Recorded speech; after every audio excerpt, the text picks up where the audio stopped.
На 100% я има, защото няма кой да снася яйца в кошера и колонията ще загине, ако няма кралица.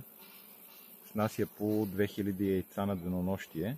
В една такава рамка има около 8000 снесени яйца.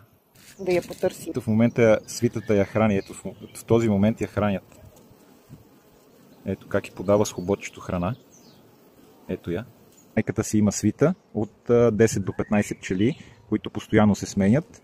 Те я охраняват, хранят я, почистват я, грижат за нея. Нейният живот е до 5 години. Ето я.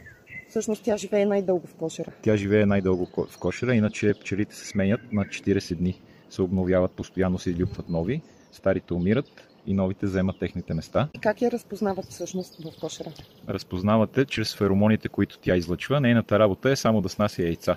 Всичко друго се диктува от пчелите. То не си върши работата и когато ослабнат нейните феромони, пчелите това го усещат и залагат точници. Майката снася яйца там, отглеждат бъдещата майка и до третия ден се хранят всички ларви с една и съща храна. След третия ден или ларвата, определена за майка, започват да го хранят с специална храна, с специални ензими в нея и витамини, минерали, за да може да развие яйценосните си органи и след 16 дни се излюпва. Ето я.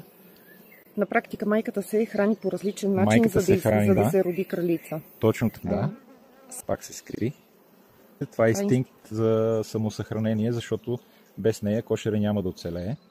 Майката носи 25% от гените на майка си и 75% останалите гени се предават от търтеите, с които се опложда.